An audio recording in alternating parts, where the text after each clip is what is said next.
The true story of the Vietnam soldier whose incredible exploits inspired Forrest Gump. On November 18, 1967, Private Sammy Davis was dug in with his unit near the South Vietnamese city of Cai Lay. Their position, Firebase Cudgel, was bounded by waterways, jungle, and rice paddies. Then the peace of night was shattered by a deadly fusillade of small arms and mortar fire from 3 companies of North Vietnamese troops. In the fierce battle that ensued, Davis would display courage of the most extraordinary kind. Sammy Lee Davis came into the world in Dayton, Ohio in November of 1946, although he spent his early years in French Camp, California. He attended the nearby Manteca High School until his family relocated to Indiana. He finished his schooling there at Mooresville High School. Considering his family background, it came as no surprise when Davis went on to join the U.S. Army. His grandfather had seen active service during the Spanish-American War of 1898. Robert Davis, his father, had served his country during World War II. What's more, 2 of Davis's siblings had also spent time in the military. Brother Hubert was in the Korean War, and another brother, Darrell, fought in Vietnam, just like Davis himself. Sammy joined up at Indianapolis IA in 1965 when the Vietnam War was already underway. In fact, it was something of an accident that Davis ended up in the Army. Because he'd been a keen Sea Scout as a youngster, he'd originally planned to join the U.S. Marines 18 months after he graduated from Mooresville. But when he arrived at the recruiting center, there was a long line at the desk for joining the Marines. Davis explained the situation in a 2010 interview with Manteca Bulletin. "This is the truth," Davis recalled. "I don't like standing in lines. The line to join the Army was shorter, so I got in that line and joined the Army." Happenstance had played a significant part in the young man's future. In joining the armed forces, Davis showed the kind of young man he was. He didn't wait to be drafted into the Army during the Vietnam conflict. He volunteered. Davis now went into basic training at South Carolina's Fort Jackson. After completing his basic training, Davis went on to advanced artillery training at Fort Sill in Oklahoma.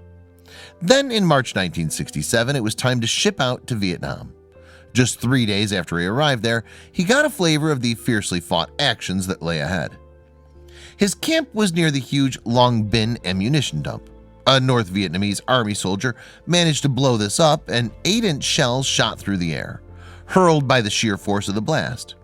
Fortunately, Davis and his buddies were unscathed by the falling ammo, but there could be no doubt that they were in for a real shooting war.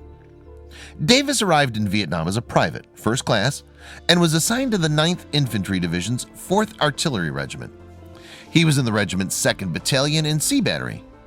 The ferocious battle against North Vietnamese Army (NVA) troops came in November 1967, about 9 months after Davis had first set foot in the country. 3 companies of the 261st Viet Cong Main Force Battalion attacked Davis's unit in the early hours of November 18th. Davis and his buddies had been choppered in aboard Chinooks with their 105 howitzers a couple days earlier to help establish Firebase Cudgel. The firebase was manned by a total of 156 personnel. It was located in the west of the South Vietnamese province of Dinh Tong in the Mekong Delta. One soldier recalled the moment of attack on the 5th Battalion, 60th Infantry Association's website. "Our platoon had dug foxholes on the west side of the river, and everything was quiet until about 2 a.m., Private George Pardner recalled. "That's when they hit us with everything. Man, they were close. They were no more than 25 meters from our positions and were trying to throw grenades on us. We kept tossing grenades back at them and firing." Now, in the heat of this intense battle, with everyone fighting for their lives, Davis's Battery C was also attacked from the river they were stationed alongside. Sergeant Robert Frazier later remembered, "I don't know if they were in boats or if they were swimming, but they kept streaming from the water." Under fire from the North Vietnamese, Davis and his buddies now began to haul the howitzers around to bear on the enemy. This they achieved, and they began to fire the guns at close range. The North Vietnamese were just 25 yards away, and Davis now grabbed a machine gun, providing his buddies with covering fire as they operated the heavy artillery. But the NVA troops now scored a direct hit on one of the howitzers, setting it on fire.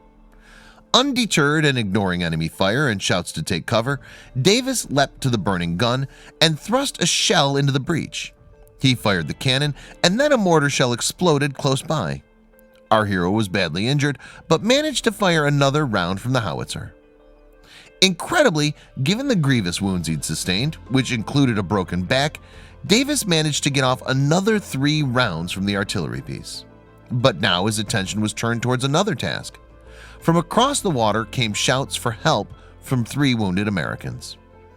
Despite the fact that he was seriously wounded, Davis grabbed an air mattress and dived into the water, accompanied by his buddy, Private Murray. Getting across to his 3 injured comrades, he immediately began laying down covering fire into the surrounding undergrowth to keep the enemy at bay. Murray got the most seriously wounded soldier back across the river, while Davis stayed with the other 2 and providing covering fire. Then he transported the final 2 wounded men back across the river on the airbed.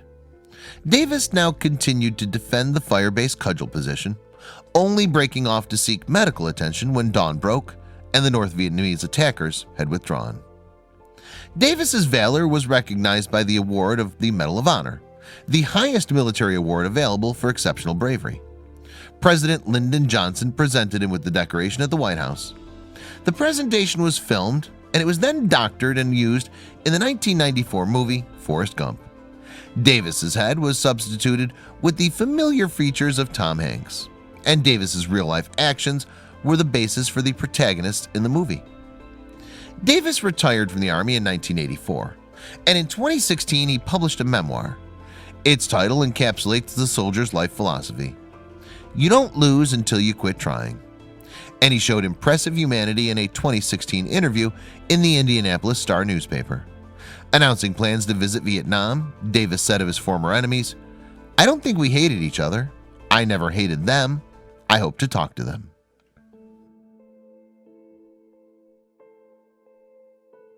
Check out these other videos from Let Me Know. If you haven't made the move to subscribe to our channel, all you need to do is click on that red subscribe button. Thank you for watching.